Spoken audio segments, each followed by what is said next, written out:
Додека ја чекаме инаугурацијата на новиот американски претседател, светот се прашува каде ќе бидат фокусирани надворешно-политичките напори на Вашингтон во следните 4 години.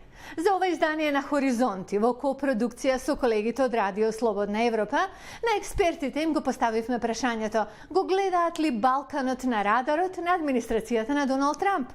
Еве што ни кажаа тие, а не интересираше и што мислите вие. Балканот не е главно прашање, но ова веројатно ќе биде уште помалку важно прашање на идната администрација, за жал. Оцени за македонската редакција Јанош Бугајски, експерт за Балканот, виш научен соработник во Центарот за анализа на европската политика со седиште во Вашингтон, кој смета дека изборот на Трамп за претседател значи, како што кажа, влегување во многу непредвидлива ера. Дали администрацијата на Трамп ќе се фокусира или рефокусира на Балканот за да го направи побезбеден? Или ќе го жртва овој регион заради некој голем договор со Русија, зашто некои истравуваат во однос на нови сфери на интерес, нова Јалта, одреден договор во кој Русија би се согласила да соработува во одредена антитерористичка коалиција, нешто што Трамп го спомена за време на кампањата, коментира Бугајски. Вишиот соработник од Институтот за стратешки диалог при Универзитетот Джорджтаун, Джефри Гедмин, вели дека Трамп ќе мора да се одвикне да се однесува како бизнисмен, штом ќе ја презеде функцијата претседател. Мора да се навикне дека нема отпуштање во НАТО, ниту во представничкиот дом, ако нешто не му се допаѓа. За да постигне некаков резултат, мора да научи да соработува, останува времето да покаже дали тоа систематски ќе го научи во следните 4 години. Ако не успее во тоа, американските гласачи ќе му дадат отказ. Според аналитичарите и креирачите на политиката во Вашингтон, повеќето граѓани очекуваат да победи поранешната државна секретарка Хилари Клинтон со цел да се обезбеди континуитет на американската надворешна политика. Меѓутоа сега, кога начело на САД е Доналд Трамп и кој многу пати има кажано многу работи за време на кампањата, а доколку тие се имплементираат, тоа ќе креира поделби во американското општество, а светот ќе го направи по-несигурен. Еден од таквите примери е НАТО. Затоа председателот Обама, по неодамнешниот состанок со новоизбраниот председател Доналд Трамп во Белата куќа, рече дека сака да ги увери светските лидери дека САД ќе ги почитуваат втемелените стратешки релации, вклучувајќи ги односите со НАТО. Една од пораките што ќе ја пренесам е неговата заложба за НАТО и трансатлантското сојузништво. Ќе ги уверам светските лидери дека нема да има повлекување или ослабување на нашите партнерски односи. Ако Трамп е сериозен дека алијансата е застарена организација или дека ширењето на нуклеарното оружје не е лоша идеја, тогаш ќе се соочиме со големи проблеми.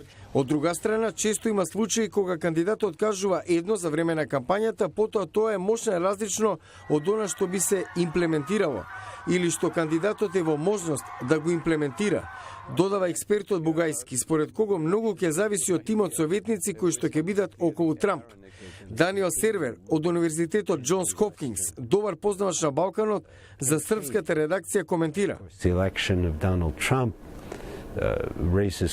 Изборот на Доналд Трамп го покренува прашањето колку САД може да неутрализираат друго влијание, зашто Трамп во кампањата рече дека е подготвен да се откаже од многу сфери на интерес во корист на Русија. Даниел Хамилтон, извршен директор на Центарот за трансатлантски односи во Универзитетот Џонс Хопкинс во Вашингтон, вели дека кога се работи за надворешната политика, Трамп е гласен противник на мултилатералните и регионални договори, за кои тврди дека се неповолни по САД.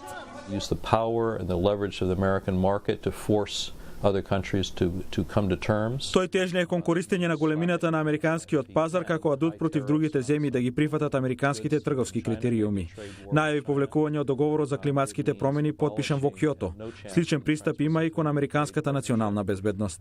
Изрази желба да се сретне со рускиот претседател и да воспостави подобри односи. За сите земји кои ќе се најдат на патот, не ветува ништо добро. Аналитичарот Алан Лихман, кој го има предвидено исходот на изборите во последните 30 години, според негова формула беше гостин во Гласот на Америка и рече дека верува дека е можно Трамп да доживее импичмент. Ако не се согласува и се коси со републиканското мнозинство во двата дома на Конгресот и ја загрозува националната безбедност, тогаш стабилниот конзервативен подпредседател Мајк Пенс може да биде подобар избор да ја води државата, коментира Лихман. Американската поддршка за Македонија ќе продолжи по изборот на Доналд Трамп за председател на Соединетите Американски држави, а можно е по изборите во Македонија интензивирање на напорите за евроатлантска интеграција на земјата и обид за решавање на прашањето за името. Инаку новоизбраниот американски председател на служба стапува во јануари следната година. Изборот на Трамп предизвика еуфорија кај дел од политичкиот врв и кај граѓаните, а на социјалните мрежи има групи за поддршка на Трамп. Сепак, поранишниот министер за надворешни работи, професор Љубомир Фрчковски, вели дека станува збор за лажна еуфорија. Тој очекува Соединетите држави во соработка со Европската унија по изборите во Македонија, како што вели, да нагазат до крај и да бараат исполнување на реформите. Што значи дека во периодот после тоа ние ќе имаме еден како да го кажам, завршен чин со Македонија, тоа е влез во НАТО и обид за решавање на проблемот со името, затварање на тие две прашања. Они мораат Македонија да завршат во овој период и поради оваа непријатна станка 10 години со авторитарниот режим кој го имаме. Поддршката на Соединетите држави кон Македонија останува иста и нема да се промени, посочи и американскиот амбасадор во Македонија Джес Бели во пресцентарот во Скопскиот хотел Александар Палас, каде што се следеа резултатите од председателските избори во САД. Соединетите држави се партнер на Македонија 25 години, во кое време се сменија 4 различни американски администрации. И нашата посветеност на успехот на Македонија не беше и не се очекува да биде залудна. Ниту македонските политичари не очекуваат изборот на Доналд Трамп да влијае на македонско-американските односи. По победата на Трамп честит кјупати и македонскиот државен врв.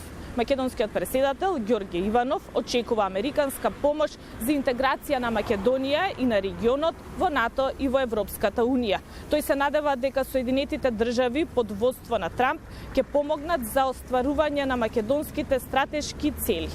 Во писменото соопштение од Министерството за надворешни работи се наведува дека победата на Трамп за Македонија ќе значи продолжување на соработката и започнување на заеднички проекти. Граѓаните кои ги анкетиравме во центарот на Скопје за Хоризонти велат дека председателите се менуваат, но не и поддршката, а и ако има промени, тие ќе бидат на поарно. Не очекувам. 100 години има зацртана политика, може у нијанси. Ништо друго. Ако Хилари останеше, мислам, ако беше избрана за председателка, тешко дека ќе издржаме. Како држава, зборам. А со Трамп мислам дека ќе се подобрат работите и дека ќе се смени политиката кон Македонија. Затоа и Обама сега отиде у Атина за да договарат некои работи што ќе биде прво прашање фактички беше Македонија. Се работи за различен човек скроз од тие претходните што биле. Може да би има некоја промена, но за нашата република како ќе биде тоа никој не може да каже. Еве вие лично се надевате да останете? Па ние стално се надеваме, ама од надеж не се живее. Тоа е малце комплицирана работа. Значи, ако до сега не успеавме ништо да направиме, од сега не знам што и Трамп може да направи. Соединетите Американски држави и Македонија се партнери повеќе од 2 децении. Канцеларијата за врски на САД во Скопје се отвори во декември 1993 година. Неколку месеци подоцна, односно во февруари 1994 следи и официјално признавање на Македонија од страна на Соединетите држави, а во 1995 се воспоставени дипломатски односи. Поздрав од Вашингтон и од Прага. Јас сум Лилица Китановска. До гледање до следните Хоризонти во декември.